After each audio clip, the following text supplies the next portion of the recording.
15th Congress is hereby called to order. Let us observe a minute of silent prayer.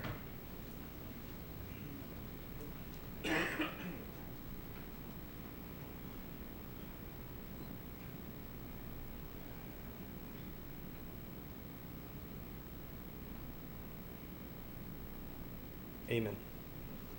Secretary, please call the roll. Roll call of members. The Honorable Senators Angara, Aquino, Binay, Cayetano, De Lima, Drilon, Ejercito, Escudero, Gatchalian, Gordon, Hunasan, Monteveros, Lacson, Ligarda, Pacquiao, Pangilinan, Po, Recto, Soto, Trillanes, Villanueva, Villar, Suveri, Senate President Pimentel. Cheese andyan. We have? With 14 senators present, the chair declares the presence of a quorum. Mr. President, I move that we dispense with the reading of the journal of the 46th session, Monday, December 12, and consider the same as approved. Before I process the motion, can we correct the number of senators in attendance to 15? It's 15. Thank you. So there is a motion from the majority leader to dispense with the reading of the journal of the 46th session, Monday, December 12, 2016, and consider the same as approved. Any objection? There being none, the motion is approved. Mr. President, we'd like to acknowledge some guests in the Senate. The Commissioners of the Securities and Exchange Commission, Chairperson Tess Herbosa, Commissioner Antonieta Ibe, Commissioner Blas James Viterbo, Commissioner Efairo Amatong, Commissioner Emilio Aquino, and the directors of the SEC, Mr. President. Welcome to the SEC family. Mr. President, I move that we proceed with the reference of business. Is there any objection? There being none, the motion is approved.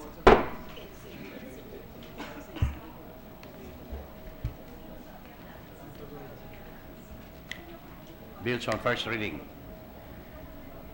1274 entitled An Act Establishing the Police Law Enforcement Courts, granting this exclusive original jurisdiction over violations of constitutional rights and PNP rules of engagement committed by the police, amending Batas Pambansa Bilang 129 as amended, otherwise known as the Judiciary Reorganization Act of 1980, appropriating funds therefore and for other purposes, by Senator Richard Gordon. Referred to the Committees on Justice and Human Rights, Public Order and Dangerous Drugs and Finance. 1275, an act amending Republic Act number 8551, otherwise known as the Philippine National Police Reform and Reorganization Act of 1998, and for other purposes, by Senator Richard J. Gordon. To the Committees on Public Order and Dangerous Drugs and Finance. 1276, an act increasing the maternity leave period to 98 days for female workers in the government service and in the private sector, and granting an option to further extend said period for an additional 30 days without pay, amending for the purpose Republic Act number 1161 as amended, and for other purposes, Senator Sani Angara. To the Committees on Women, Children, Family Relations and Gender Equality, and Civil Service, Government Reorganization, and Professional Regulation. Resolution honoring and commending the outstanding young men 2016 awardees, Senator Maria Lourdes Nancy Binay. To the Committee on Rules. Committee reports. Committee report number 19, prepared and submitted jointly by the Committees on Science and Technology, Education, Arts and Culture, and Finance on Senate Bill number 1277, with Senators Pangilinan, Pacquiao, Recto, Aquino IV as authors thereof, entitled An Act Establishing the Free Internet Access Program in Public Spaces in the country and appropriating funds therefore, in recommending its approval in substitution of Senate Bill numbers 58190, 816 and 1050, Senator Paulo Benigno Bam Aquino IV. To the calendar for ordinary business. Committee report number 20, prepared and submitted jointly by the Committees on Education, Arts and Culture, Labor, Employment and Human Resources Development, and Finance on Senate Bill number 1278 with Senators Paulo Benigno Bam Aquino IV and Escudero as authors thereof, entitled An Act Establishing Job Placement Offices in Public High Schools to Provide Career Services to the Youth, recommending its approval in substitution of Senate Bill numbers 170 and 790. Senator Paulo Benigno Bam Aquino IV. To the calendar for ordinary business. Committee Report number 21, prepared and submitted jointly by the Committees on Education, Arts and Culture, Youth, Ways and Means, Agriculture and Food, Health and Demography, Finance on Senate Bill number 1279 with Senators Hunasan, Suberi, Grace Poe, Soto, Ligarda, Benigno Bam Aquino IV as authors thereof, entitled An Act Creating a National School Feeding Program to Combat Hunger and Undernutrition for all public education students and for other purposes, recommending its approval in substitution of Senate Bill numbers 23, 123, 160, 220, 406, 416, and 694. Senator Benigno Bam Aquino IV. To the calendar for ordinary business. Committee Report number 22, prepared and submitted jointly by the Committees on Constitutional Amendments and Revision of Codes and Trade, Commerce, and Entrepreneurship on Senate Bill number 1280 with Senators Escudero, Drilon, Aquino IV, Angara, and Suberi as authors thereof, entitled An Act Amending Batas Pambansa Bilang 68 or the Corporation Code of the Philippines, recommending its approval in substitution of Senate Bill numbers 81, 231, 692, and 1011, sponsored by Senators Drilon, Suberi, Escudero, Aquino IV, and Angara. To the calendar for ordinary business. Mr. President, Majority Leader. with the permission of the body, I move to transfer from the calendar for ordinary business to the calendar for special orders Senate Bill 1280 under Committee Report number 22. Is there any objection? There being none, the said measure is so transferred. Again, with the permission of the Chamber, I move to consider Senate Bill 1280 under Committee Report number 22. Is there any objection? There being none, Senate Bill number 1280 under Committee Report number 22 is now under consideration. May we ask Secretary to read the title of the measure, Mr. President? Secretary, please do so. An Act Amending Batas Pambansa Bilang 68 or the Corporation Code of the Philippines. Mr. President, to sponsor the measure, may we ask the Chairman of the Committee on Constitutional Amendments and Revision of Codes, the Senate President Pro Tem, Senator Franklin Drilon, be recognized. Before I recognize Senator Drilon, can I ask for a little silence in the hall? Okay. Senator Drilon is now recognized. Thank you, Mr. President. Can we ask for a... here it is.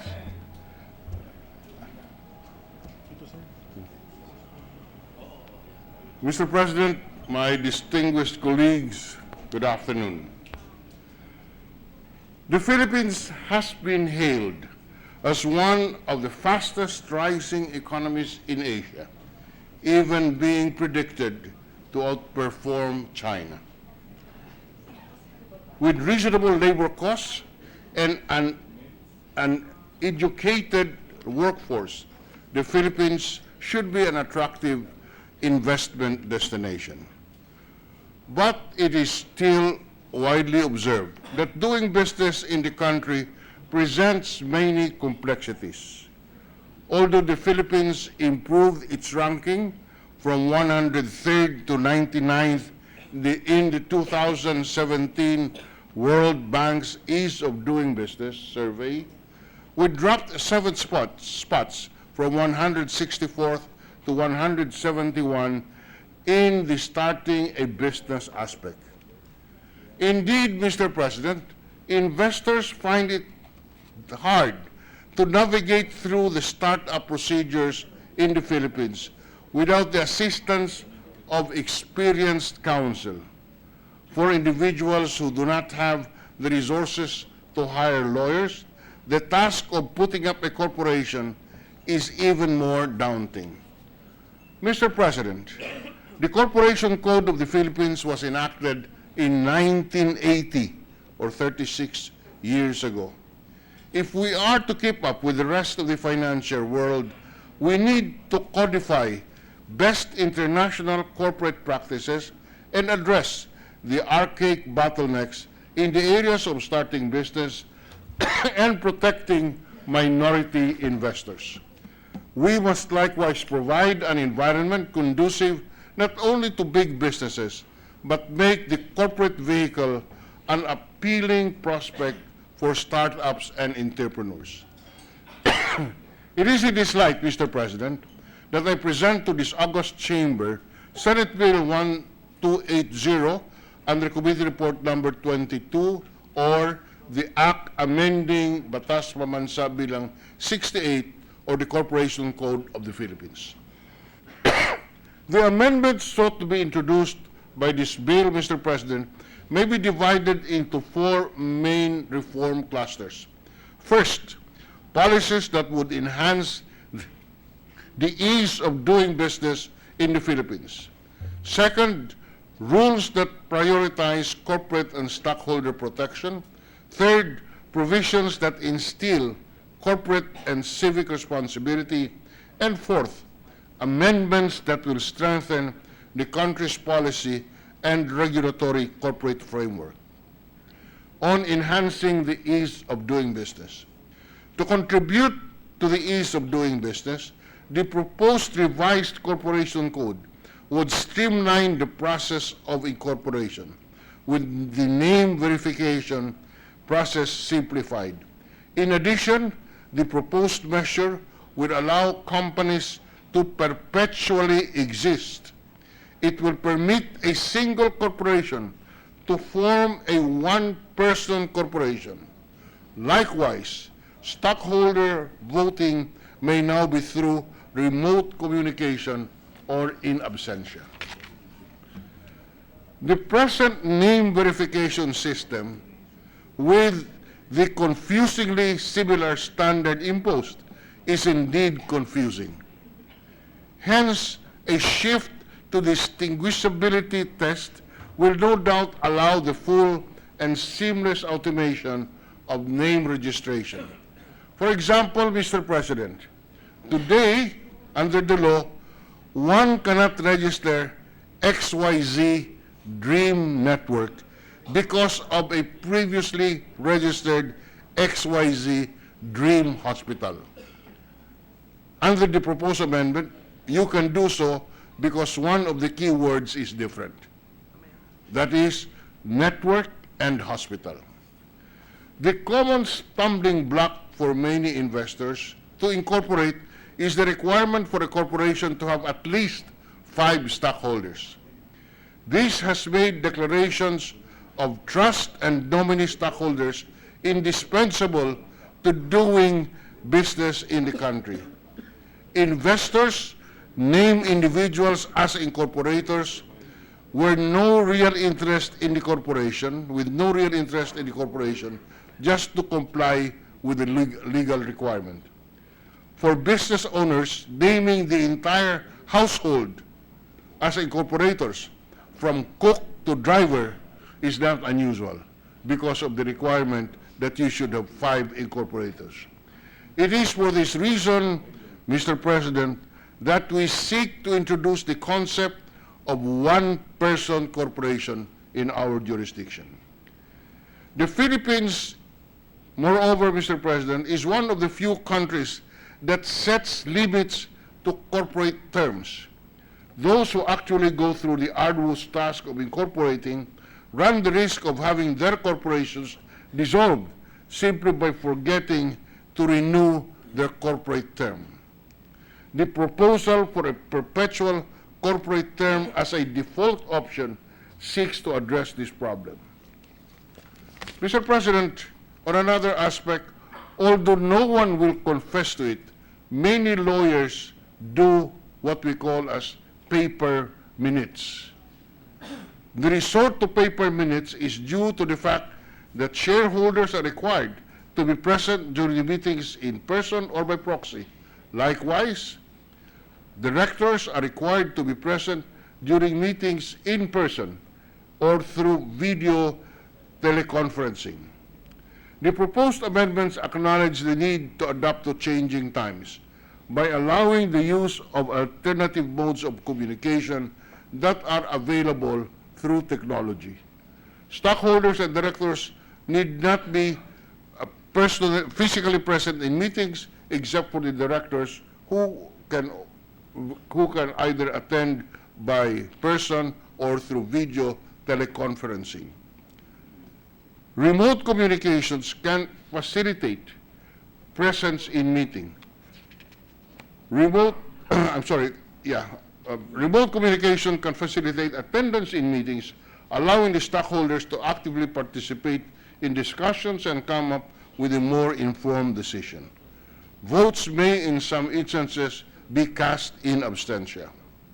On the electronic filing of requirements with the SEC, the Commission has noted that although it has already opened up several satellite offices in Metro Manila and in other parts of the country, compliance with the reportorial requirements is not satisfactory. About 500,000 out of the 800,000 registered companies have reported to be still operating or doing business.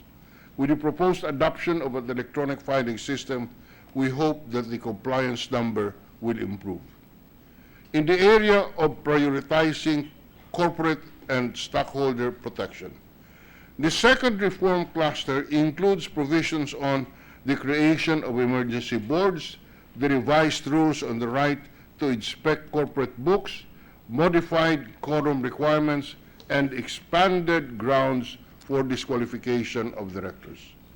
The creation and recognition of an emergency board would address the situation where a corporation's board of directors or trustees goes on a perpetual holdover because it cannot muster a quorum. An emergency board can operate for a limited period and purpose, allowing the corporation to continue its daily operations despite vacancies in the board. It is recognized that some stockholders may not be well versed to interpret the contents of corporate documents. Hence, we propose to allow a representative or counsel to exercise the right to inspect the corporate books on behalf of a stockholder. We are likewise introducing a more stringent and expanded set of grounds for disqualification of directors towards a more principled corporate decision-making. On instilling corporate and civic responsibility. In crafting the amendments to the 36-year-old code, we want to create corporate entities which would be effective vehicles for the accumulation of capital, production of goods, and delivery of services.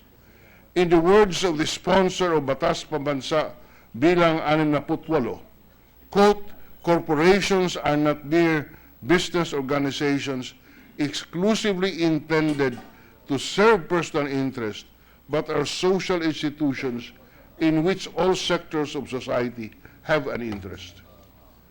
The third reform cluster, therefore, is on the imposition of more stringent corporate and civic responsibility.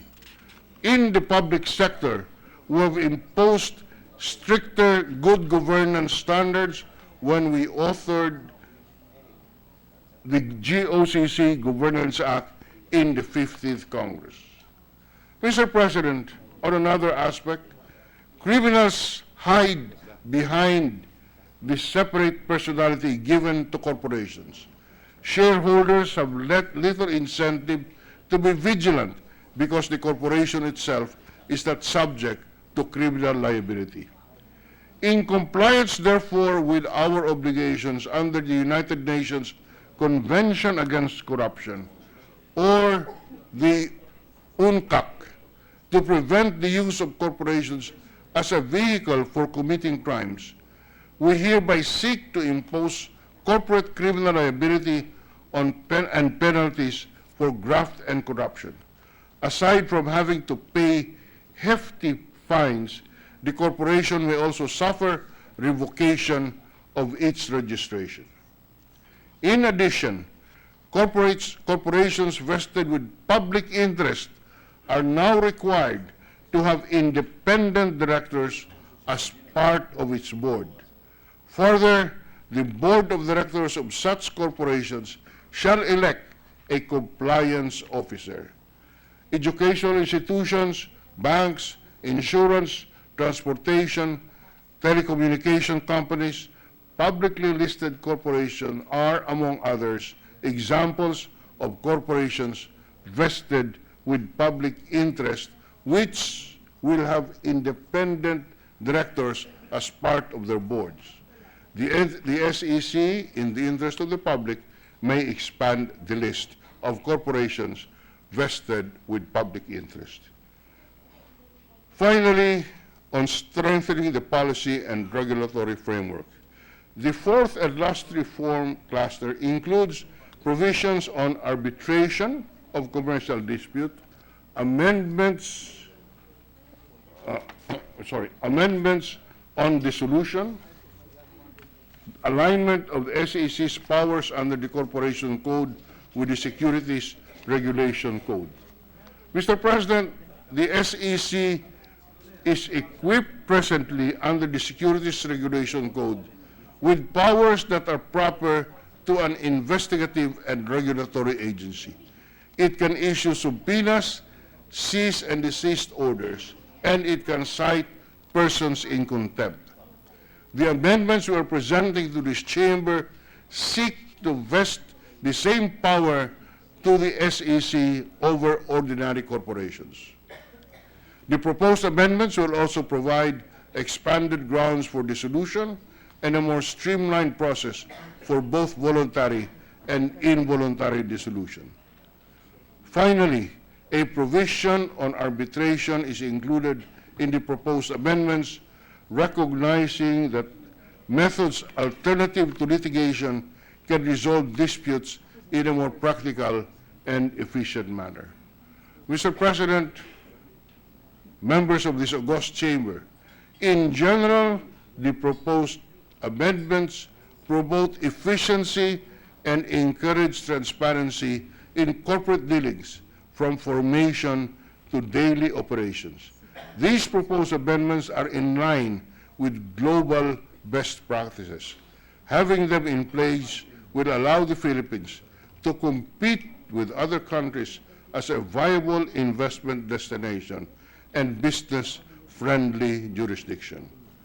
A reform in our corporate sector will certainly make the country more investment attractive, and therefore investments can generate jobs that can help our country and our people. Mr. President, for these reasons and more, we urge the passage of this important measure. Thank you very much, Mr. President. Thank you, Senator Drilon. Majority Leader. Mr. President, to deliver a co-sponsorship speech, may we recognize Senator Mig Zubiri. Thank you. Is there any objection? There being none, Senator Zubiri is recognized to co-sponsor the measure. Thank you, Mr. President. Mr. President, distinguished colleagues, good afternoon.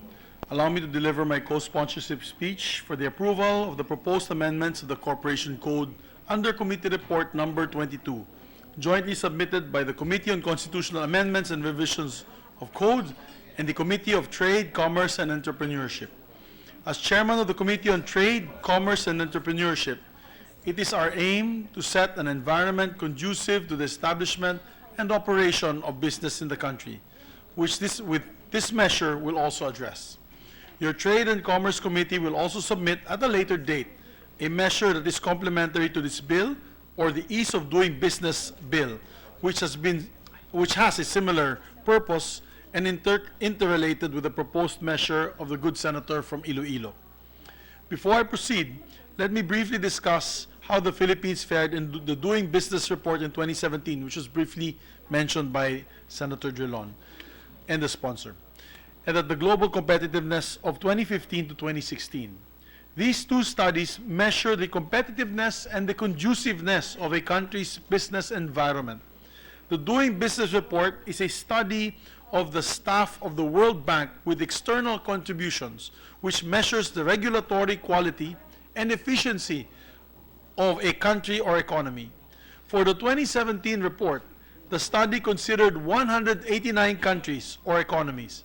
On the other hand, the Global Competitiveness Report is a compilation or collection of data done by the World Economic Forum. Based on the 2016 and 2017 rankings, the Philippines has climbed in the rankings by 4 notches, from a rank of 103 in 2016 to 99 in 2017. However, as mentioned by Senator Drilon, despite this gain, notable in the report is our rank on starting a business, where the Philippines fell below 7 notches from 2016. Accordingly, the most problematic factors for doing business in the country include inefficient government, bureaucracy, inadequate supply of infrastructure, tax regulations, and corruption. Under our latest or our current system, one will need to go through 16 procedures to start the business, whereas our Asian neighbors like Singapore, Malaysia have only 3 procedures each. Lao People's Democratic Party or the Laos Republic is more efficient than us with 6 procedures along with Thailand. Mukhang nalaos na tayo, Mr. President, ng Laos. Mr. President, my distinguished colleagues, having said that, with the commitment of improving the country's business environment, I strongly support and laud the proposed reforms of the Corporation Code that cover and improve the ease of doing business by streamlining the process of incorporation, simplifying the name verification, and institutionalizing the online registration and other electronic submissions. These reforms complement and jive with our Ease of Doing Business Bill, a measure that will simplify business registration, business permitting, and licensing procedures, and streamline the requirements at the national and local levels, which we'll be able to present to this body, Mr. President, hopefully by next month. One of the highlights of this bill is the provision of the one-person corporation. This amendment is a game changer and will further encourage our micro, small, and medium enterprises, MSMEs, who I know Senator Bam is passionate about, and even smaller business entities, not to yet formally organized, to convert into corporations and avail of certain privileges and benefits reserved to corporations. This, I think, will further spur economic activities and growth of our economy. The amendments of the corporate governance, such as the voting rights of shareholders, the option to have a perpetual corporate life, the instances when the Securities and Exchange Commission can enter into to resolve intra-corporate disputes, and the dissolution of corporations are provisions that will promote a more vibrant, progressive business climate in the country. I am one with the main sponsor, Senator Drilon, in pushing for the reforms and the inclusion of the best international practices in this amendatory code. Now is the time that we attract investors and strengthen the growth of business through a more concrete and defined reforms. It is my belief that measures such as this will not only ease doing business in the country, but more importantly will create a business environment that is conducive to the growth of the business sector as well as the real economic development in our country. Thank you very much, Mr. President, Majority Floor Leader. Thank you very much. Thank you, Senator Subiri. Minute suspension.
Hindi, kanina pa siya, sir.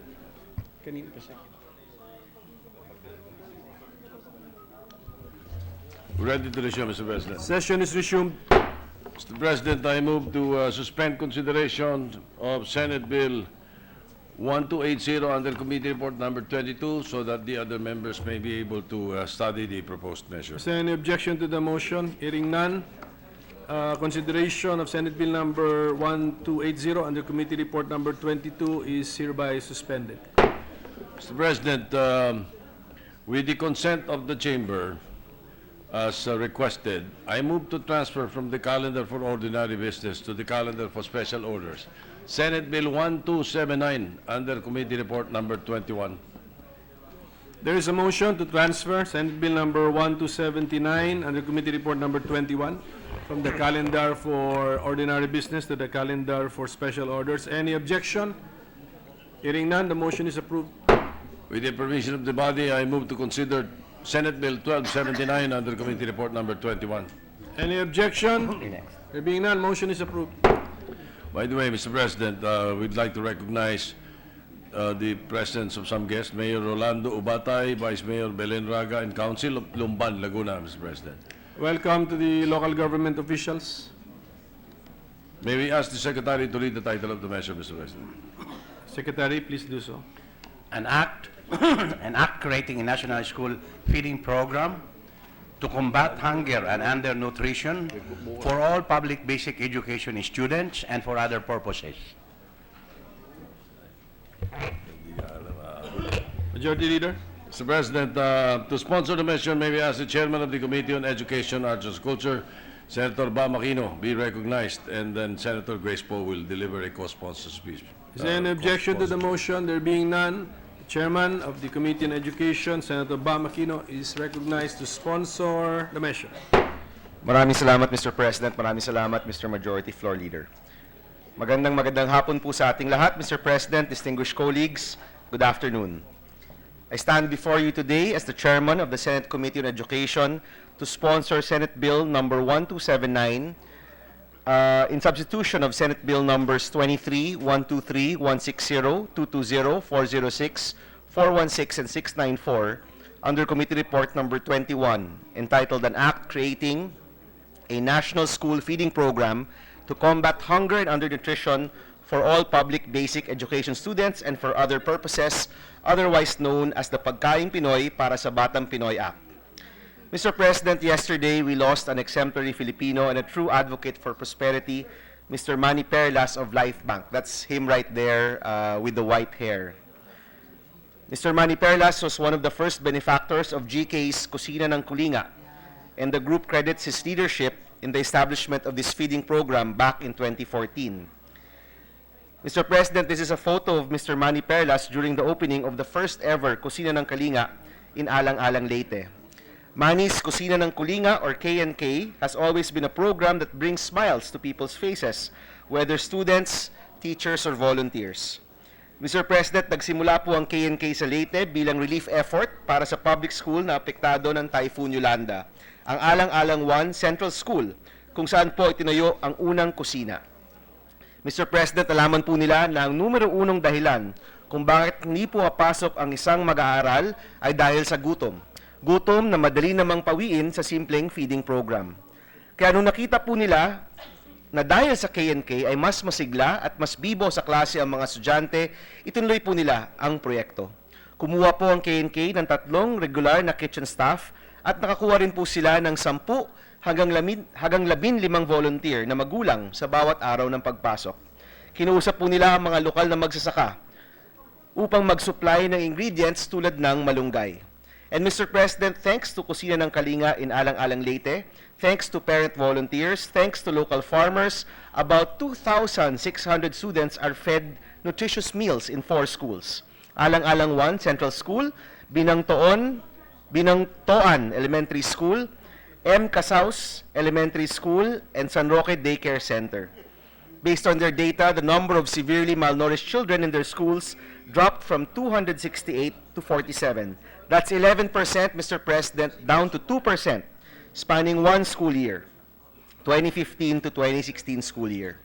Since they started the project in Leyte in 2014, Kusina ng Kalinga now covers 61 schools and feeds over 18,000 Filipino children around the country.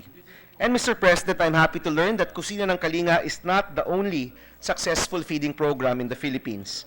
There are smaller movements like our friends from Navotas High School with the current program that feeds 120 students.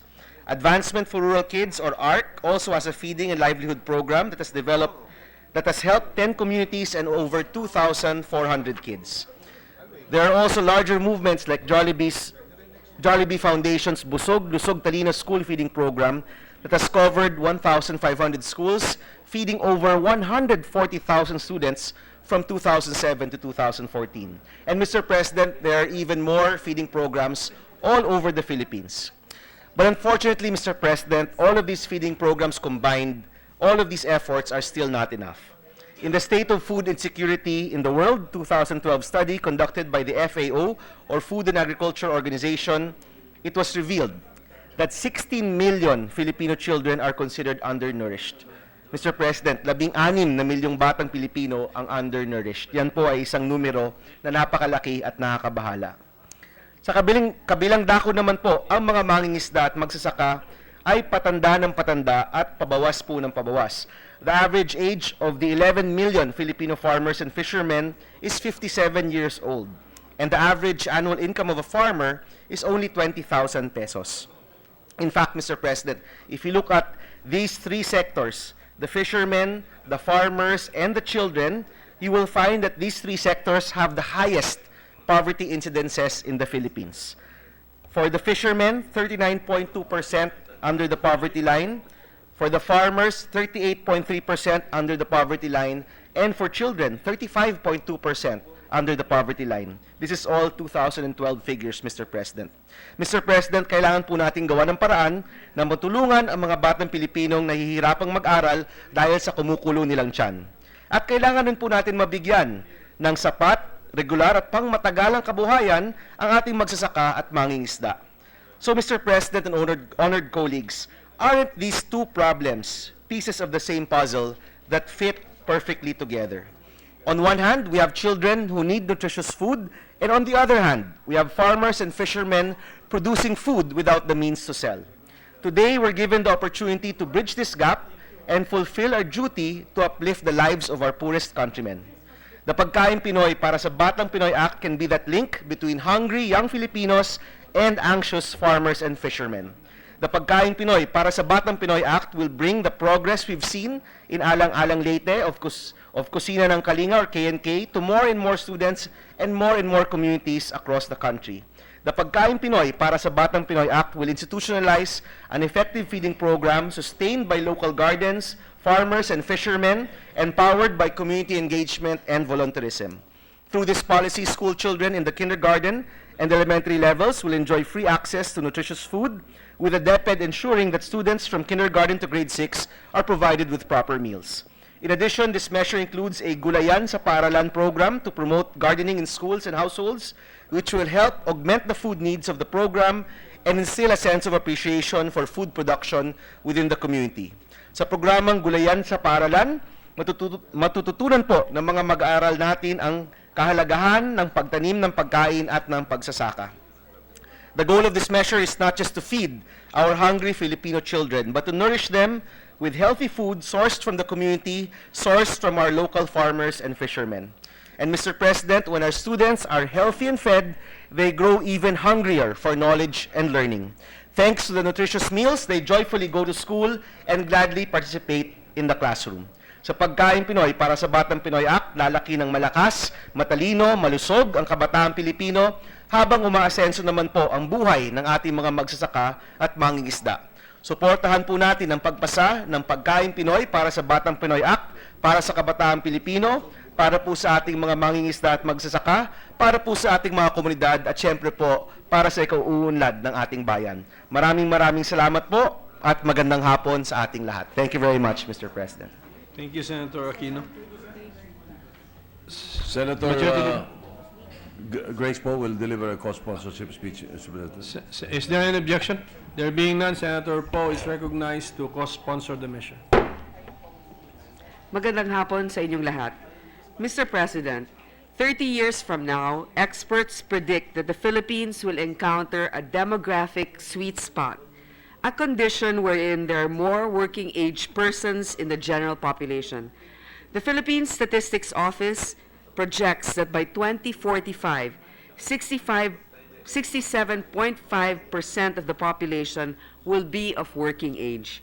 This means that 30 years from now, our country will have 95 million workers in the labor force. This so-called demographic sweet spot could be a boon or a bane for our country. On the one hand, our huge population could prove to be a bane if we are unable to provide our children with proper support for them to realize their full potential. Then our country will be saddled with millions of idle, unemployed adults 30 years from now.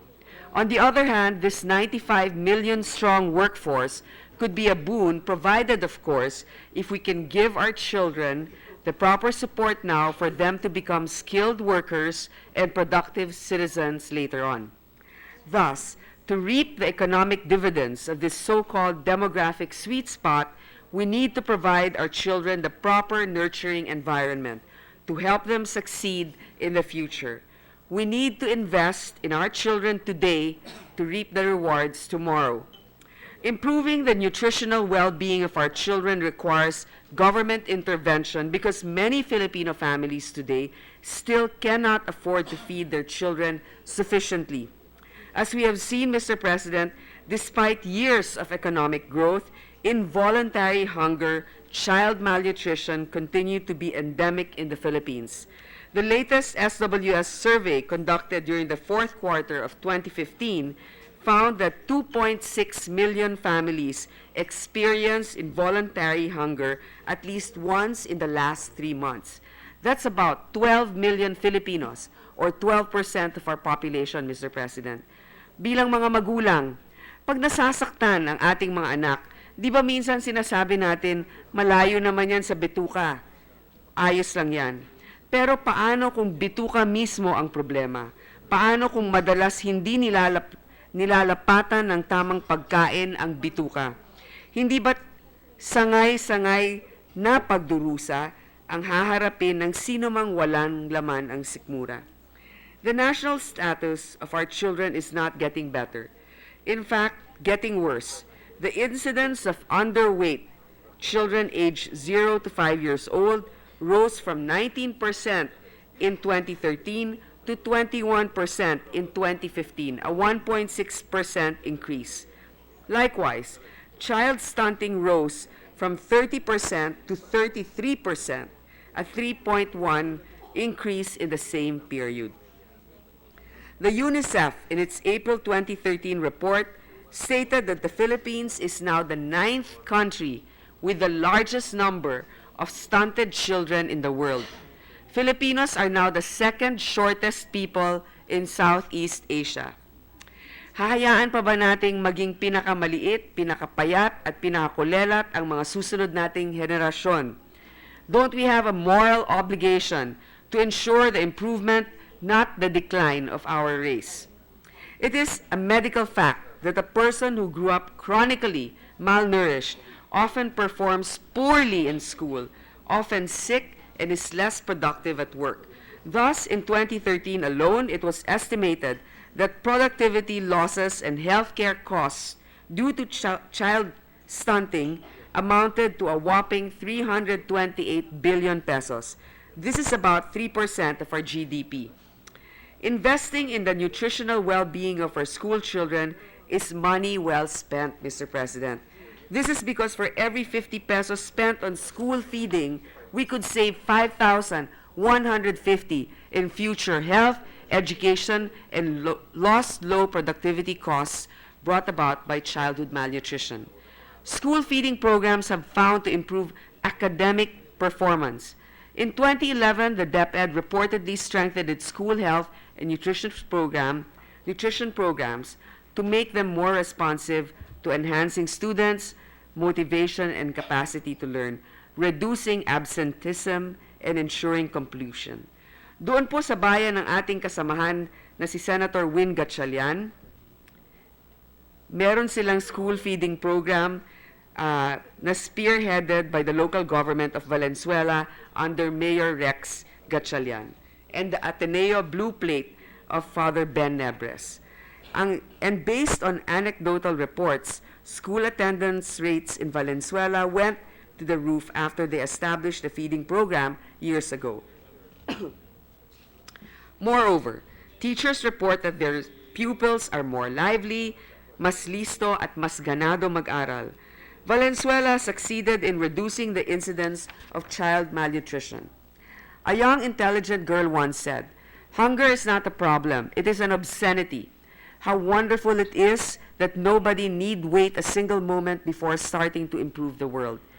Those were the words of Anne Frank, the famous writer whose family had to hide during World War II, practically starving to death.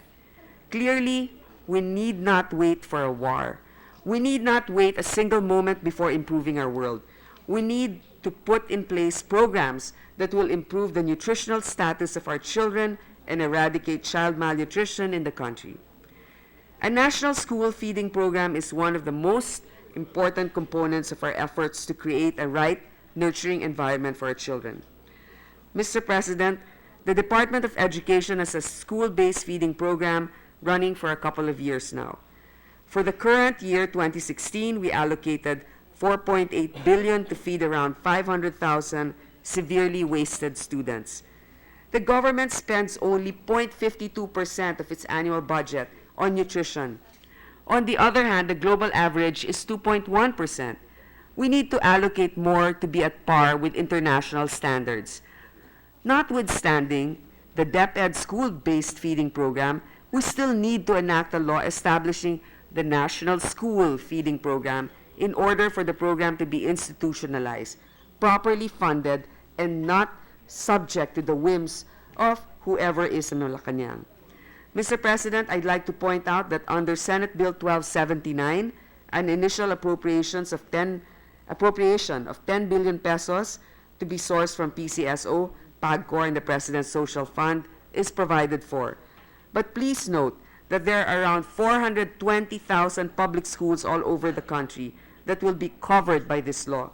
Just imagine how many children we can reach out to with this program. Hence, 10 billion pesos is a small price to pay given the massive positive effect that can be achieved.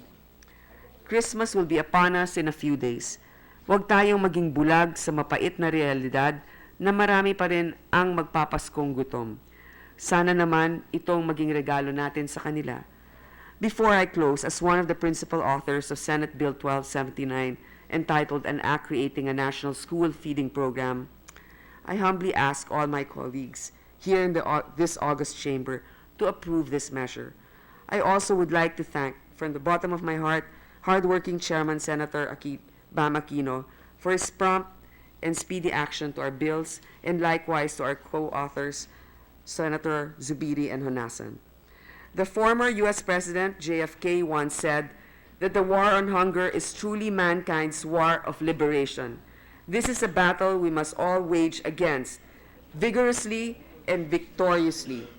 Perhaps, rather than just focusing all its energies and attention on the war on drugs, the government can also devote our resources to reduce hunger, poverty, and ignorance.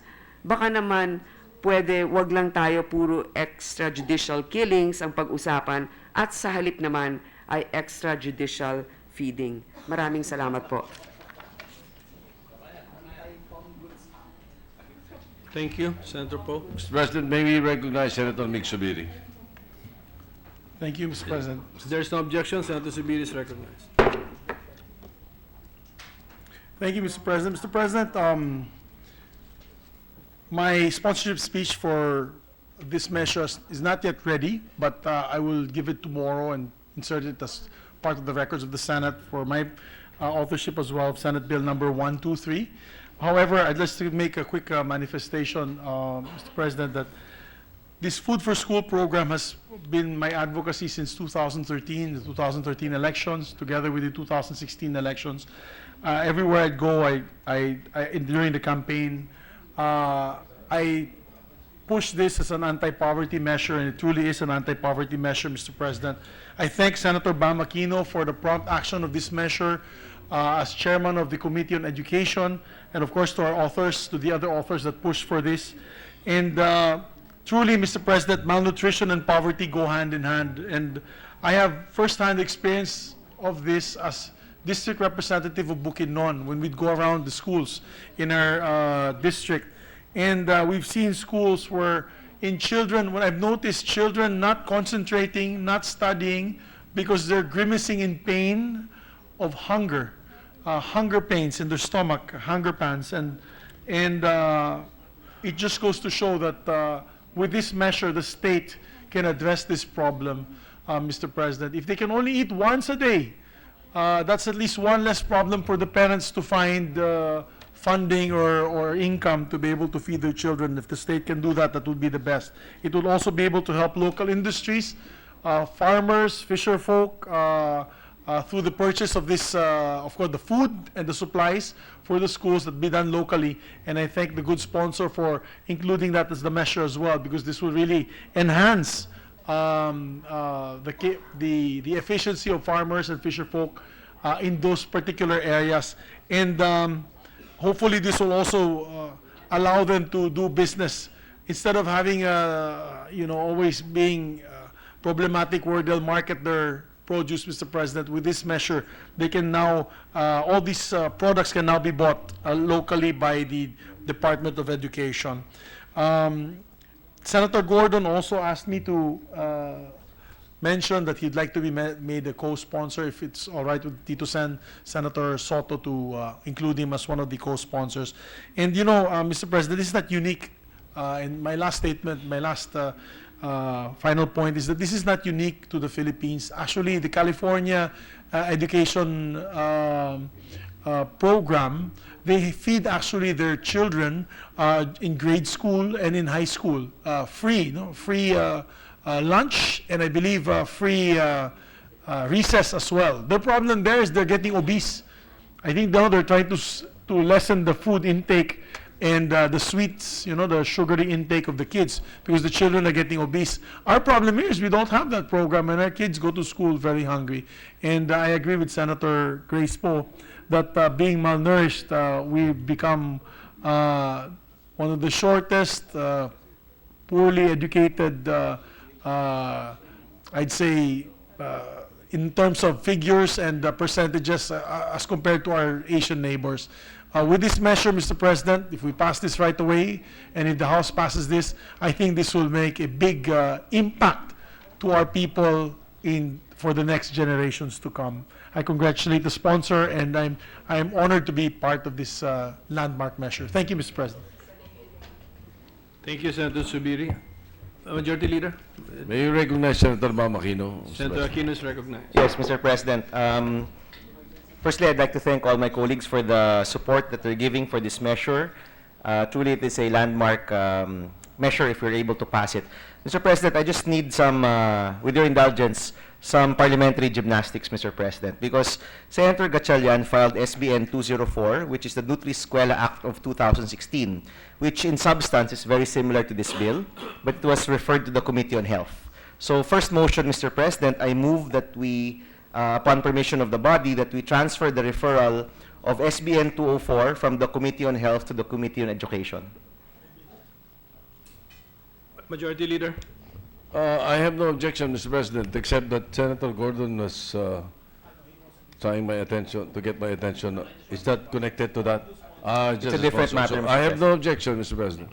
So there's a motion to transfer the referral of Senate Bill number 204 from the Committee on Health to the Committee on Education. Is there any motion? Is there any objection? There being none, the motion is approved. Now, Mr. President, I move that SBN 204 be considered in Committee Report number 21 in recommendation of the approval of SBN 1279, the aforementioned measure that I just sponsored, Mr. President. Majority Leader?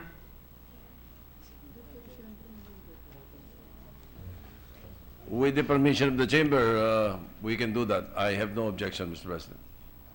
So there's a motion now to, what exactly is the motion to consider SBN 204 in Committee Report 21, recommending the approval of SBN 1279, Mr. President. Yes, to consider SB 204 as included in Committee Report number 21, which recommends the approval of SB number 1279. Is Yes, there Mr. any objection to the motion? Okay, there being none, the motion is approved. Thank you, Mr. President. Majority Leader Senator Gatchalian. I think- Senator Gatchalian wishes to make a manifestation, and then Senator Gordon, Mr. President. Thank you, Senator Mr. Gatchalian is recognized. Thank you, Mr. President. I just want to make a few manifestations. First of all, Mr. President, I would like to thank Senator Bam Aquino for considering SB 204, a bill which I filed about 6 months ago, related to in-school feeding program also. Although I named the bill Nutri Escuela Act, that's why I think it was referred to the committee of my seatmate, Senator Riza Ontiveros, in the Committee on Health. But again, thank you very much, Senator Bam, for merging and making this representation a co-author in the feeding program bill. At the same time, I'd like to thank Senator Grace Poe for mentioning Valenzuela. In fact, just to give the body a quick history, this representation, I think in 2010 or sometime thereabouts, launched a feeding program in Valenzuela in tandem with the Ateneo School of Government. Father Nebres has this personal advocacy of fighting hunger and malnutrition in schools. And I remember he came to our office proposing this tie-up with Ateneo. And at that time, it was sort of like a mission impossible because looking at the statistics, 15% of our children in school are malnourished. And it's sad because 1 out of 10, or almost 2 out of 10 kids in school is going into class without eating anything for breakfast or even for lunch. So with that, it opened our minds and our hearts.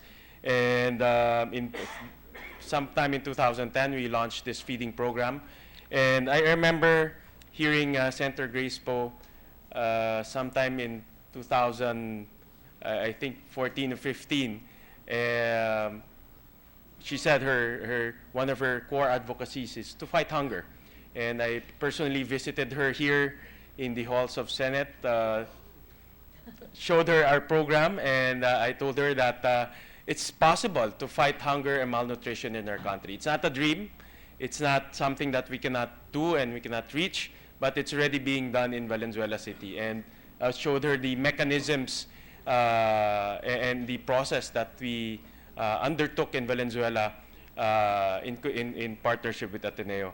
Currently, Mr. President, we are feeding 16,000 kids every day in Valenzuela City. And these 16,000 kids come from the poorest of the poor family.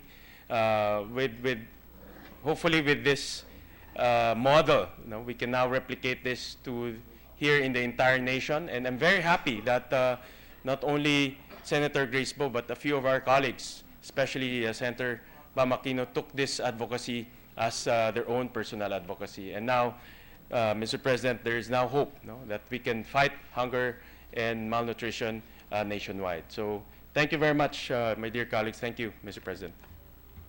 Thank you, Senator Gatchalian. Senator Gordon, Mr. President. Senator Gordon, if there's no objection, Senator Gordon is recognized. Mr. President, I have quite a few bills to support this. In fact, I also had a bill that was approved before called the Food Donation Act. This really addresses the problem of hunger in our country.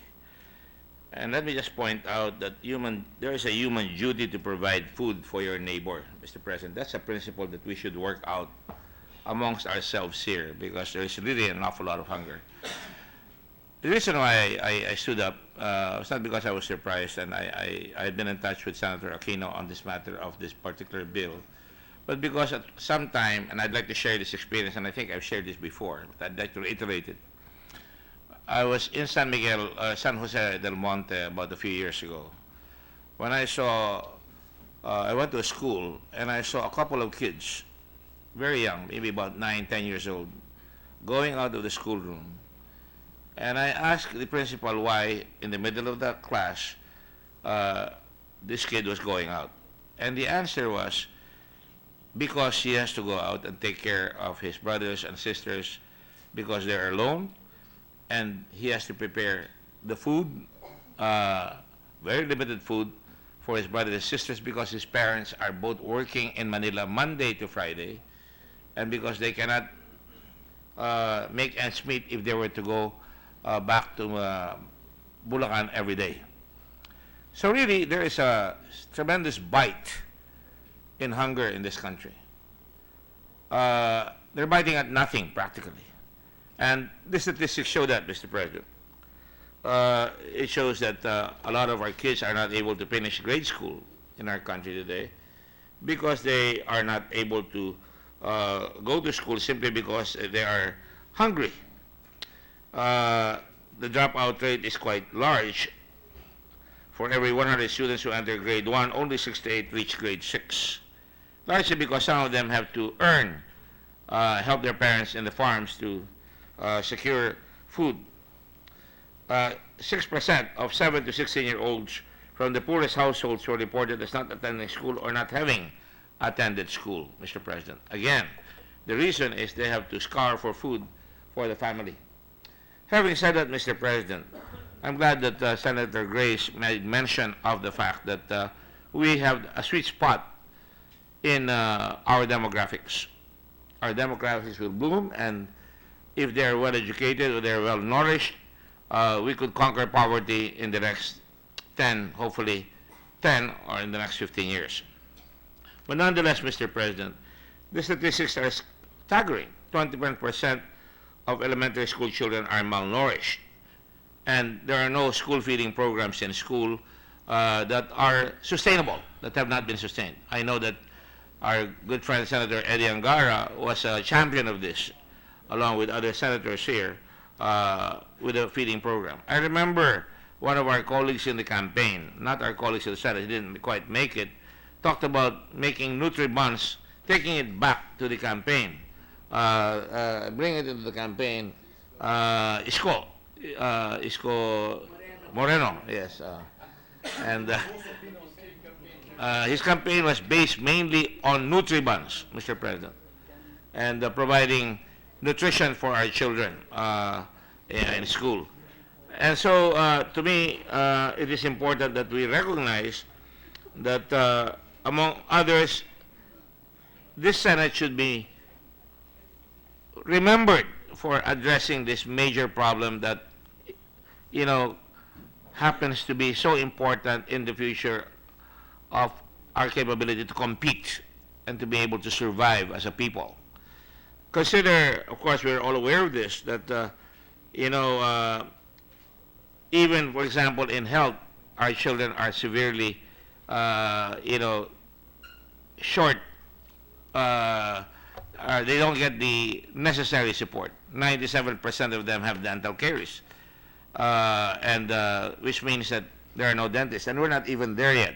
We're just on food.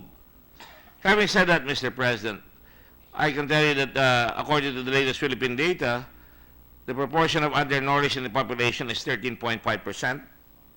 The prevalence of wasting in children under 5 years old is 7.9%. Prevalence of stunting in children under 5 years old is 30.3%, which means, Mr. President, many schools will be importing Cameroonians to play for basketball. They would have people like Ambala taking the place of centers. I'm trying to make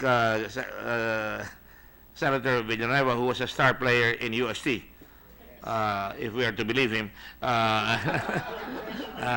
according to him, that he could have had, he could have been a major star in the PBA had he not been challenged. And I believe him, Your Honor. I believe him because it's important that height in sports is a very, very important factor. So, Mr. President, this is a bill that has seen the light of day finally, and hopefully we will all approve this. I don't have to tell you about those kids who go hungry every day. But I remember that I was very, very totally affected. It has never gone out of my mind. And having said that, I'd like to ask the sponsor if I may be permitted, because I have a bill that has been prepared. Kaya lang, I've been really swamped with the Justice Committee and the other Blue Ribbon Committee duties. So my bill production has suffered. But I have a bill here that would require, for example, and perhaps we can include this in the deliberations later on, where idle land should be used by the government by planting for food to be provided to the beneficiaries after so many years of non-utilization. That we should indeed incorporate prison labor, for example, in making them more productive, especially those who are about to get out. And there are so many idle lands in Central Luzon that can be utilized for food production. And that we could provide food centers where all these products can be brought in the Visayas and Mindanao, so that we could provide food for our children. So, Mr. President, I stand with the great sponsor on all fours of this matter, and I would be privileged if I could help co-sponsor and make amendments and, put our own amendments into the bill later on. Thank you very much, Mr. President, and I urge our colleagues to support this wonderful measure. Thank you. Thank you, Senator Gordon. Senator, President may recognize Senator Frank Drilon. Senator Drilon is recognized.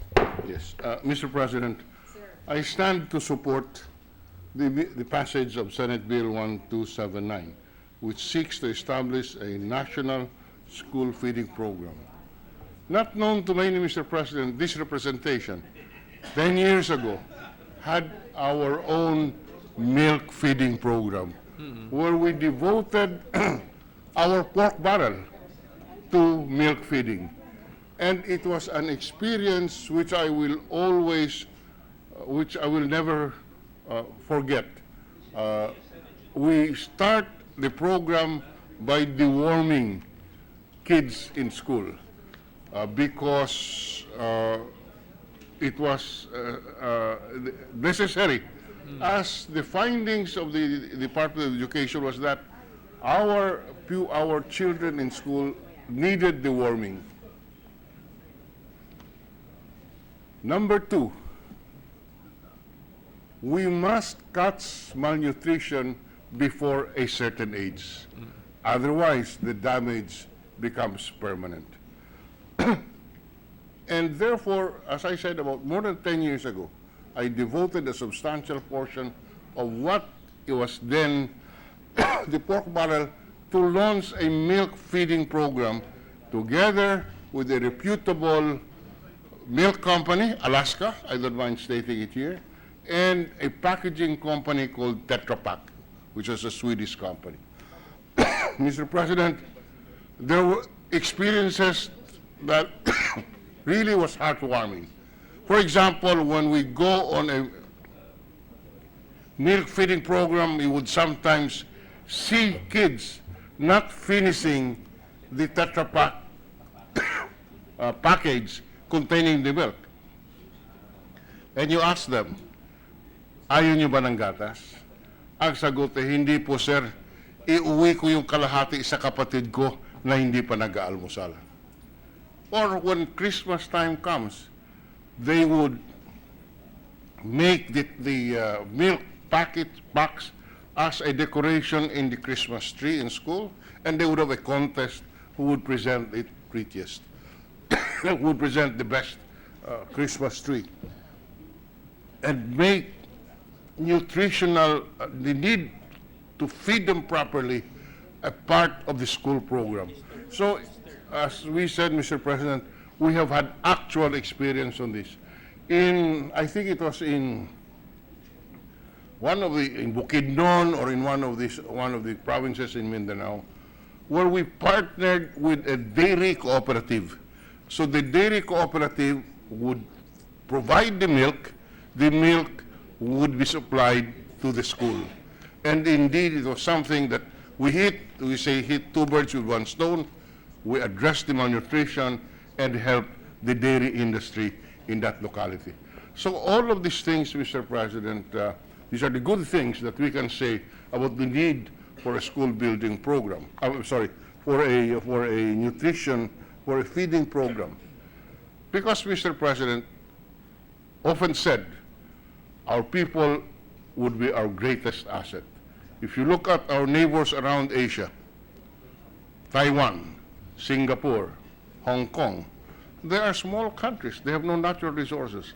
And yet, they are very rich in resources, in human resources. And this propels their economy to move far forward and faster.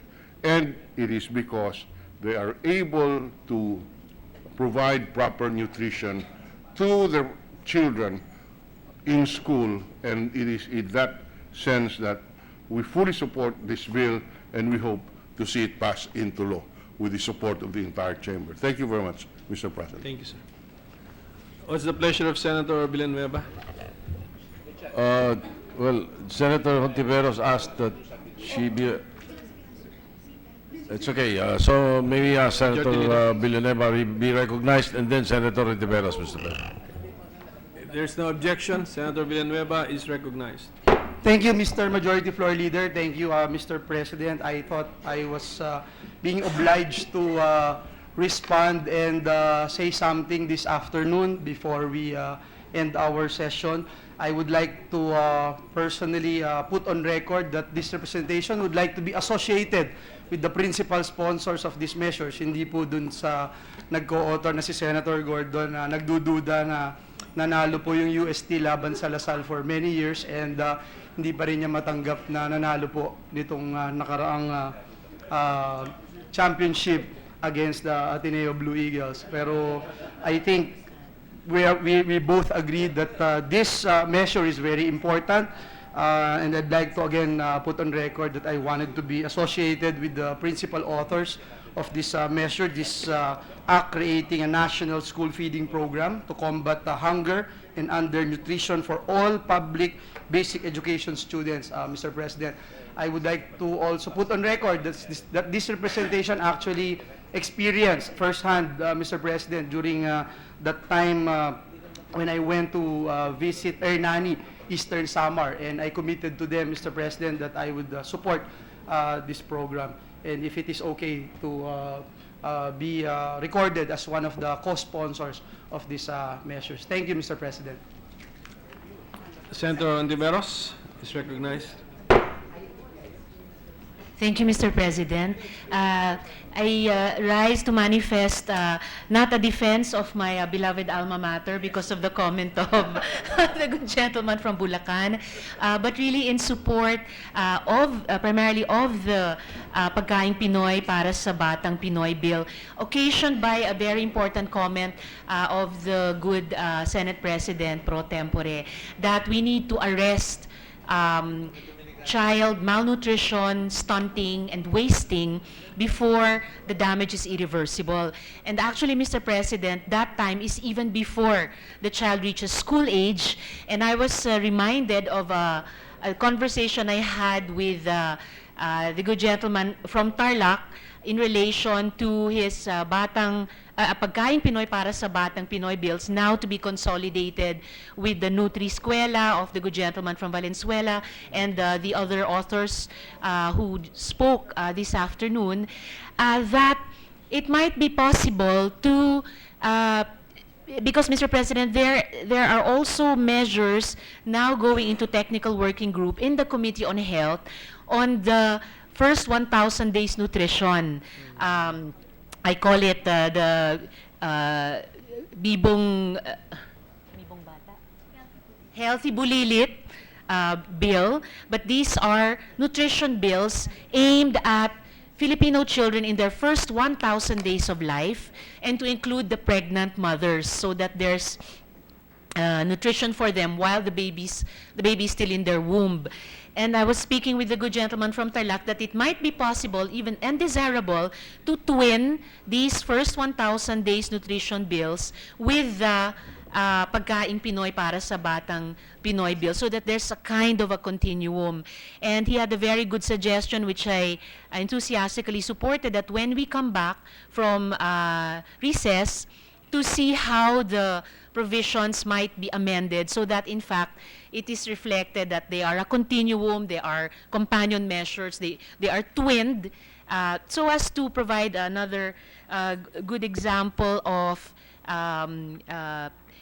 bigger pieces of the policy framework that we are working on here in the Senate. 1 second, Mr. President. Because of this, Mr. President, finally, I would like to associate myself with the measure, the Pagkain Pinoy para sa Batang Pinoy, and measures to be consolidated with it in order to help create that continuum of health or health and nutrition interventions. Thank you, Mr. President. Thank you, Senator Ontiveros. Majority Leader.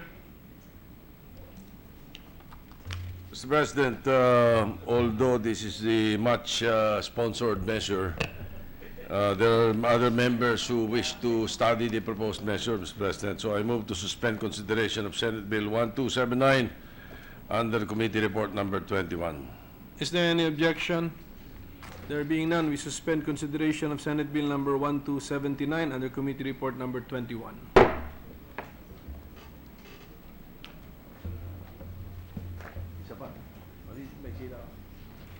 Thank you, Mr. President. Oh, by the way, for the record, Mr. President, this representation filed Senate Bill 220 to the same effect. Ah, okay. Well, it's considered in the bill, Mr. President, just for the record. Anyway, with the permission of the body, I move to transfer from calendar for ordinary business to the calendar for special orders. Senate Bill 1278 under Committee Report 20. Any objection? There being none, motion is approved. I move to consider Senate Bill 1278 under Committee Report 20. Any objection? Hearing none, motion is approved. May we ask Secretary to read the title of the measure? Secretary, please do so. An act establishing job placement offices in public high schools to provide career services to the youth. Mr. President, to sponsor the measure, may we ask the Chairman of the Committee on Education, Arts and Culture, Senator Bam Aquino, be recognized.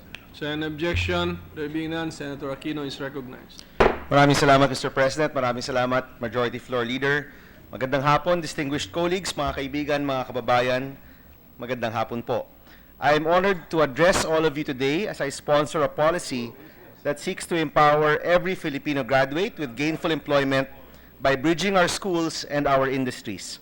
Senate Bill number 1278 under Committee Report number 20 entitled An Act Establishing Job Placement Offices in Public High Schools to Provide Career Services to the Youth, also known as the Trabaho Center in Schools Act, seeks to ensure that every high school graduate in the Philippines can join the workforce and build a successful career by institutionalizing job placement offices in our public schools and state universities and colleges. Mr. President, nag-aral, nag-apply, nabigo. Isa po ito sa mga pinakasikat naming post sa Facebook. Marami po ang nag-like, nag-share at nag-comment ng kanilang karanasan sa paghahanap ng trabaho. Marami po ang nagsikap sa pag-aaral, gumanang loob sa pagtatapos at pag-graduate, ngunit nahirapan pa ring makahanap ng trabaho. Marami po ang nakarelate sa pagkabigo sa job hunt. Unfortunately, Mr. President, graduating from high school, even earning a college degree, is not a guarantee of finding a job and kickstarting a career.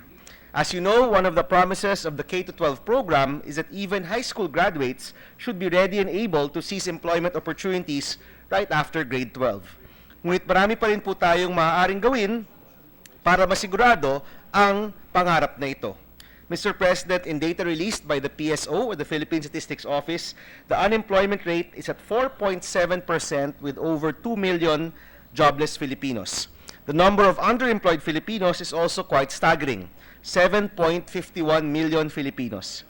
Clearly, Mr. President, there is a need not only to generate employment opportunities, but also to address the jobs mismatch in the country.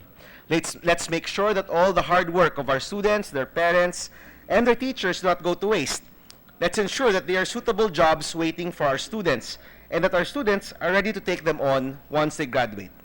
Mr. President, the Trabaho Center in Schools Act will serve as that bridge between the job market and the supply of graduates. It mandates the establishment of a Trabaho Center in every public high school in SUC, with main services that include industry matching, career coaching, and employment facilitation.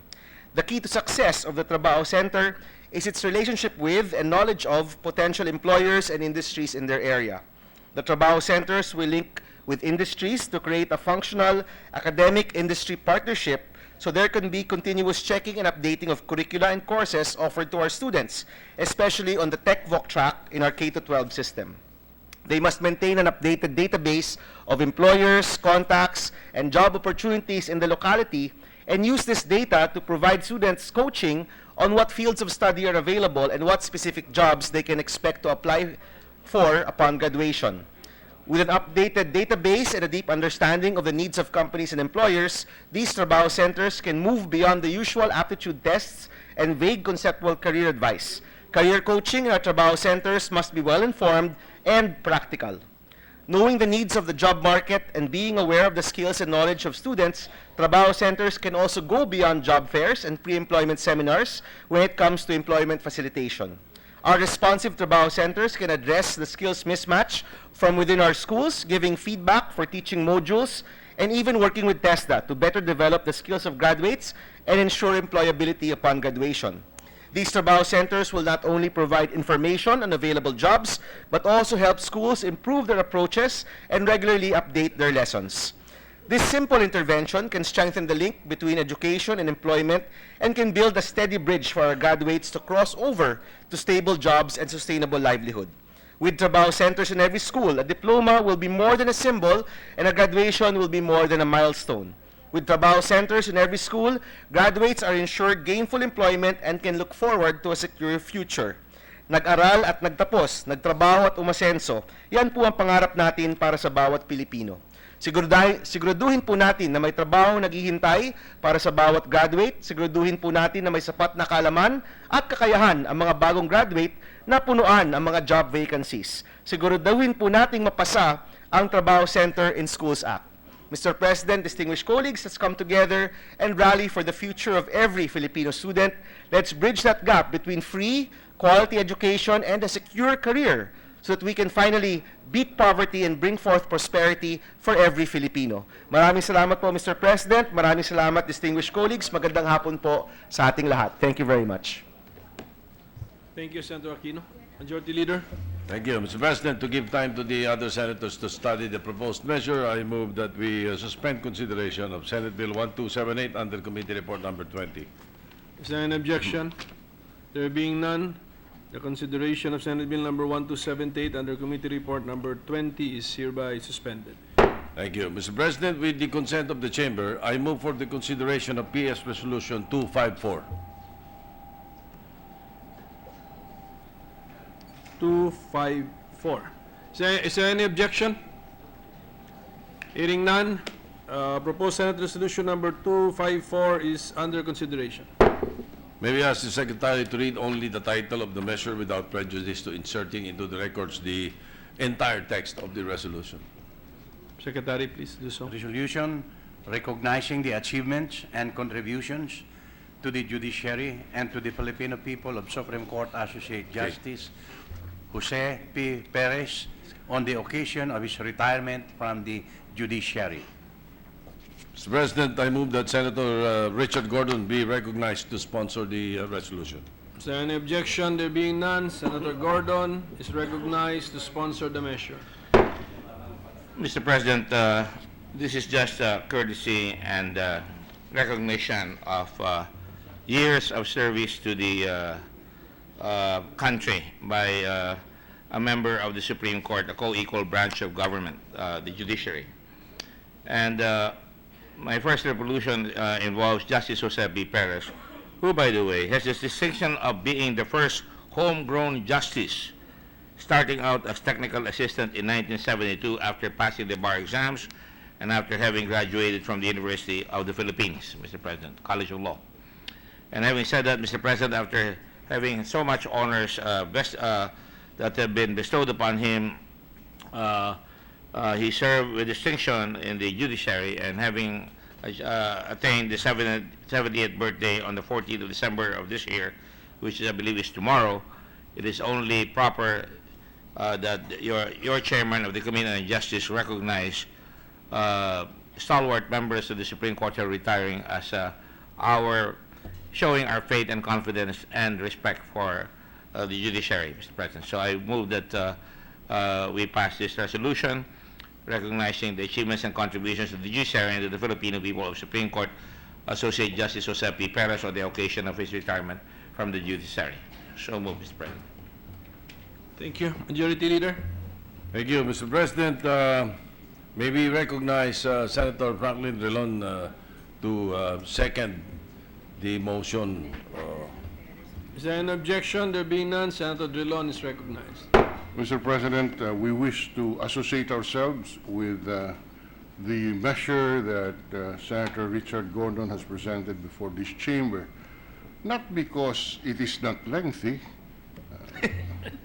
but because it is indeed something that we can be proud to co-author. Justice Perez is one of the most humble, decent justice whose integrity is unsullied.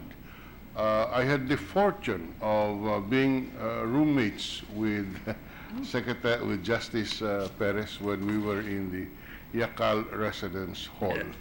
I think at that time Senator Bam Aquino was not yet born. But indeed, I'm glad that Senator Gordon has taken this initiative of recognizing the achievements of Justice Perez, an eminent jurist who deserves the praise and recognition of this chamber. So, Mr. President, I join Senator Gordon in asking our chamber to pass this resolution, and we are proud to, with the permission of Senator Gordon, to include our name as co-author. Thank you very much. Thank you, sir. Mr. President, with that, I move to adopt Senate Resolution 254. Proposed Resolution 254. There's a motion to adopt proposed Senate Resolution number 254. Any objection? Hearing none, the motion is approved and proposed Senate Resolution number 254 is hereby adopted. Mr. President, with the consent of the chamber, again, I move to consider PS Resolution 255. Is there any objection? There being none, proposed Senate Resolution number 255 is under consideration. May we ask Secretary to read only the title of the measure without prejudice to inserting into the records the entire text of the resolution. Resolution recognizing the achievements and contributions to the judiciary and to the Filipino people of Supreme Court Associate Justice Arturo D. Brion on the occasion of his retirement from the judiciary. Mr. President, to sponsor the measure, I move to recognize Senator Richard Gordon. Is there an objection? There being none, Senator Gordon is recognized. Thank you, Mr. President. Again, I would like, and it's my honor to sponsor an eminent jurist and justice of the Supreme Court, a career individual who has served his country well, who hails from San Pablo City, Laguna, and Mr. President, who was former Secretary of Labor and Employment, and I had the privilege of working with him when I was a senator and at the same time chairman of the Red Cross, where we tried to get out our people in Lebanon during the time of the crisis there. Justice Brion, Mr. President, topped and placed first in the 1974 Philippine bar examinations with a general average of 91.65% after graduating as cum laude and class valedictorian at the Ateneo de Manila University Law School. I believe he's the product of also the public school system, Mr. President. And he has also taught in numerous colleges law, Mr. President. Mr. President, Chief Justice Brion is going to be retiring on the 29th of December this year, Mr. President. And has said stalwart ponencias in the judiciary. Having said that, Mr. President, I don't have to go through that. But because we're going on a break and because his retirement will be on the 29th, I would also like to sponsor this resolution so that we could give honor to those who have earned it, Mr. President. And certainly Justice Brion, from my own personal knowledge, still resides in a very humble abode. He has also been threatened with death by a drug lord that I have also exposed here in this chamber, and has remained steadfast in the measures that in the ponencias that he has done. For example, he has extended privileges of the writ of amparo to a World Bank consultant who went missing in Holosulu. And there are many others, Mr. President. I don't have to, highlight them. But nonetheless, I would like to ask the chamber to again commend, as we have commended Justice Perez, a roommate of our eminent Senate President, former Senate President Drilon, not only for that, but because they have already earned their way in the firmament of legal scholars and jurists and great citizens of the Republic. So moved, Mr. President. Majority Leader. Mr. President, I move to adopt PS Resolution 255. Is there any objection? Hearing none, proposed Senate Resolution number 255 is hereby adopted. Mr. President, with the permission of the Chamber, I move to resume consideration of Senate Bill 1233 under Committee Report Number 8. Is there any objection? Hearing none, the motion is approved. Mr. President, this is the measure on creating the Coconut Farmers and Industry Trust Fund. The parliamentary status of the measure is that we're still in the period of interpellation. So may we recognize the sponsor, Chairman of the Committee on Agriculture and Food, Senator Francis Pangilinan, and to interpellate Senator Grace Poe. Senator Pangilinan is recognized, and May we have a minute suspension? yes, session is suspended.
Mapabasa ko.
To be hands-on.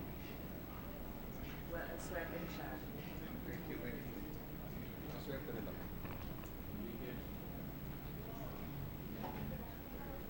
Oh. Wala si... Oh.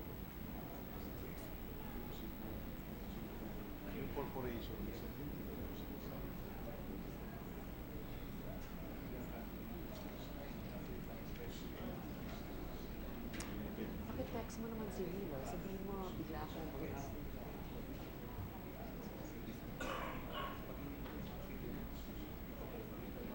Bigla ako mag-out.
There's a greater check, other greater checks.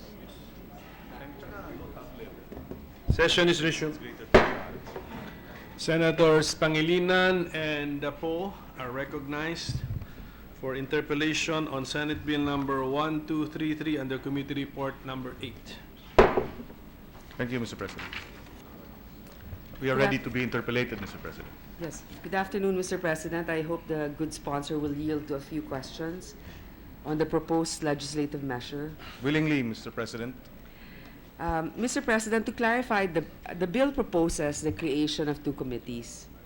The first committee is an ad hoc committee under Section 11 of the bill that will prepare the Coconut Farmers and Industry Development Plan. And the second committee is the Coconut Farmers and Industry Trust Committee that will manage the funds. Will the three representatives from coconut farmers organizations in the ad hoc committees also sit in the trust committee in addition to another three coconut farmers from Luzon, Visayas, and Mindanao? Or will they still have to undergo the selection process and be appointed by the President? Why is there a need to have two separate committees composed of almost similar members? Thank you for the question, Mr. President. Mr. President, the reason for the creation of two committees, Mr. President, is that the first committee is tasked to create and put together the Coconut Enterprise Development Plan or Coconut Industry Development Plan, after which they would be functus officio. Once the plan is forwarded to the President for his approval, this committee ceases to function. The reason that we created a separate committee for this, Mr. President, is that the plan is critical. The putting together precisely a plan that will be supported by the various stakeholders is a critical component of making sure that the fund is properly utilized. And therefore, there is emphasis on the need for an ad hoc committee to go into the process of putting together that strategic map or strategic plan for the development of the coconut industry. Now, question, are the members of this committee also, can they be members of the trust fund committee? It will depend. If they are nominated and eventually appointed by the President, then they can also be made representatives perhaps of the farmers' organizations to the trust fund committee. So this is the rationale, Mr. President, as to why we created two different committees. The ad hoc committee to put together the coconut industry development plan, and the trust fund committee, which is to manage the fund and to approve its disbursements and to fund the industry plan that was crafted, Mr. President. Thank you, Mr. President. I suppose also that there are different core competencies one that might need more technical skills in understanding the agricultural process, and the other one would have to know more about investing the funds for the farmers. My second question is, there are fears that a mere committee controlling the funds can easily be subject to partisan politics. Thus, it is proposed that we establish instead a government-controlled corporation to be held in majority by elected representatives of all the coconut farmers. May we please know the reason for creating a trust fund committee attached to the OP or the Office of the President to manage the funds? Why not create a GOCC instead? Yes, Madam President, Mr. President, that's a very good question, and actually strikes at one of the core issues surrounding the Coco Levy Trust Fund measure and the Coco Levy funds. It was, in fact, Mr. President, a corporation and several corporations created during the Marcos regime that allowed for the use, disbursement, collection, and actually the whole corporate setup that provided for these funds to have been used, but not at the expense actually of the farmers who were taxed, because these funds made billions of pesos. In fact, the fund collected was 9 billion until the time that it became subject of so many court cases, and then it was placed in a trust fund and eventually ballooned to 75 billion. So the reason why we are not proposing the creation of a corporation is precisely because our fear is that it will be a repeat of what happened in the past, wherein corporate layering, corporate decision-making helped create precisely the anomalous situation wherein the fund was utilized, but not for the benefit of the coconut farmers. I mean the poorest coconut farmer. So that's point number one. Second point, Mr. President, is that we believe a trust fund committee is in fact more transparent. Transparent because it is created for the sole purpose precisely of managing the fund. And the composition, Mr. President, is such that you have a majority of the representatives who are actually nominees or representatives of the farmers' organizations. Majority po yan. And then you have the cabinet secretaries, the Secretary for Agriculture, Secretary of Finance, NEDA, DTI, and the Administrator of the Philippine Coconut Authority. We believe that at such a top-level representation in the Trust Fund Committee, that these individuals will not allow for any misuse of the fund. We have also seen experiences, Mr. President, in the past of other government corporations, precisely because of their the lack of transparency and their flexibility, or we would say perhaps too much flexibility. Funds were actually misused, misallocated, investments went wrong, thereby creating heavy losses or heavy indebtedness, Mr. President. The record of the government, I'm sure, if I'm not mistaken, it was Senator Drilon who sponsored that measure on the GCG, precisely because many of these government corporations were not managed effectively, which led to the misuse of resources, government funds, which otherwise should have benefited the public. So this is the two major concerns or reasons why a trust fund committee, we believe, would be more transparent, more in keeping with the desire of our farmers to ensure that the funds are not misused. Mr. President. Thank you, sir. Surely now it's clear with the composition that the farmers are actually represented. I just want to ensure that they have the proper representation, and I thank the sponsor for clarifying that. Thank you. My next question is, the bill mentions that the plan shall include a national program for coconut productivity, livestock raising, community-based coconut enterprises, social protection of coconut farmers, etc.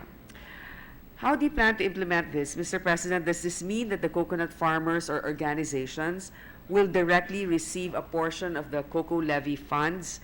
Will the money from the funds be directly disbursed to them for these projects to happen? How will the mechanisms be defined? Yes, the fund will not be allocated directly to the coconut farmers organizations, Mr. President. What would happen is that, subject to, of course, the plan that is approved, the government agencies concerned, such as the Philippine Coconut Authority, or the Department of Agriculture, or the Department of Trade and Industry, depending on their core competencies, will come together under a program, precisely, which would be funded by the cocoa levy funds. In other words, for example, if the plan is coconut enterprise development, right now, the main product of our coconut farmers is the coconut, the copra, which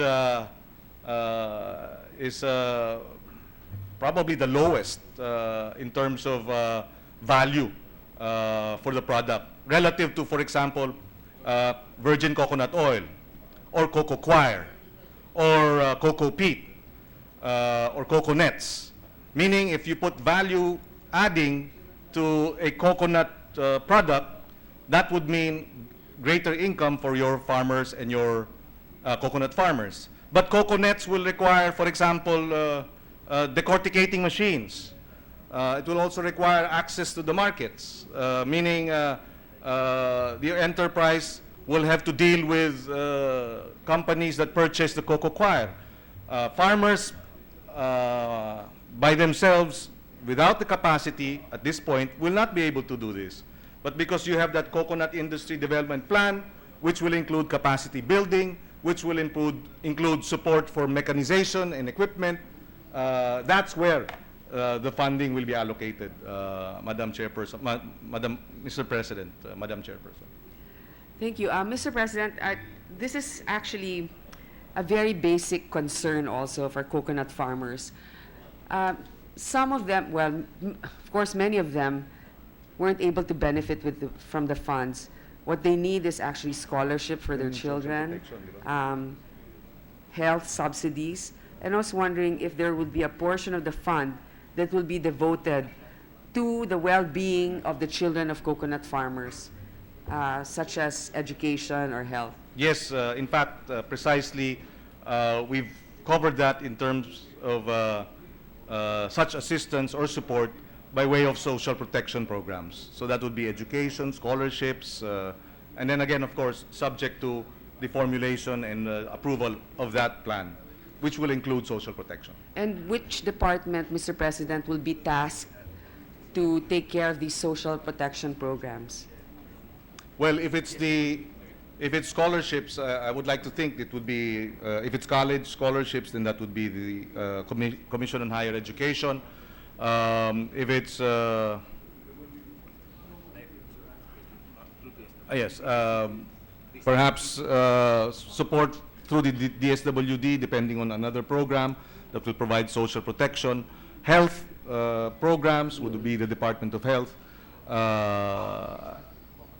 And maybe insurance for the one of the subsidiary companies of the UCPB, which is Coco Life.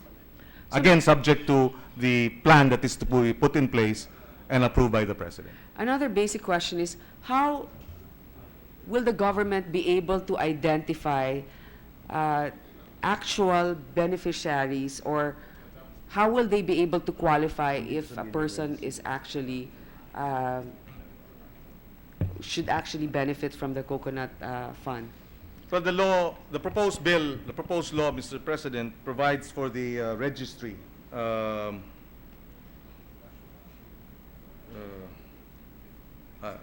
if I may read page 9 of the draft bill.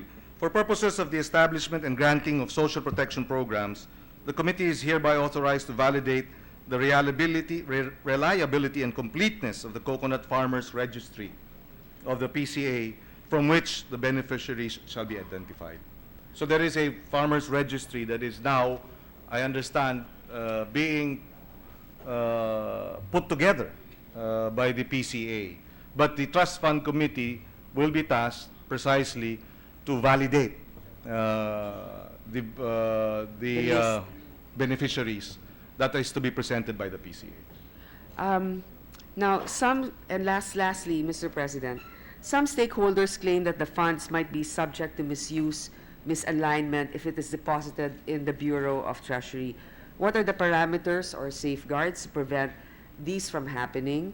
Will there be a special account to ensure that the fund will not be commingled with other accounts or money? Yes, Mr. President, with this bill, if this is enacted into law, then the 75 billion pesos will now be placed in a trust fund. Today, it is placed under a special account in the general fund, or SAGF. This is actually commingled with the rest of the funds of government. So we are not in a better position today with respect to the 75 billion because it is now commingled. And the income that it may be earning does not accrue to the fund, to the 75 billion fund. It now accrues to the general fund. When the Supreme Court, before the Supreme Court decided with finality on that 75 billion, the mandate, and it was ordered by the Supreme Court that this be placed in trust, the fund. And because it was placed in trust, it was actually earning income annually. And the income did not go to the general fund. It went back to the trust fund. Kaya tumaas yan ng 75 billion. And annually, at 75 billion, it would be earning at least 1.7 billion annually, which we lost when we transferred it to the special, the SAGF. So if this law is passed, that amount will then be placed in a trust fund. It will start earning interest income, which will accrue to the fund. In fact, today, because of the principle, the one fund concept principle, and the commingling of all funds in the general fund, that 75 billion is actually now possibly being used to fund infrastructure projects. And so right now, that's why it's imperative to pass this measure, so that we will be able to segregate that fund, put it in a trust fund, let it earn trust fund income, interest income, thereby growing the fund rather than now wherein the incomes are not being thrown back or plowed back into the fund itself. Thank you, Mr. President. That's all, and I'd like to thank the good sponsor of the measure. Thank you very much, Mr. President, and we'd like to thank the good Senator Poe, for her interpellation. Maraming salamat. Mr. President, there are others who have made reservations to interpolate, so I move to suspend consideration of Senate Bill 1233 under Committee Report Number 8. Is there an objection to the motion to suspend consideration? There being none, the motion is approved. Mr. President, I move to adjourn the session until 3 o'clock in the afternoon of Wednesday, December 14, 2016. Is there any objection? There being none, the session is adjourned until 3 o'clock in the afternoon of Wednesday, December 14, 2016.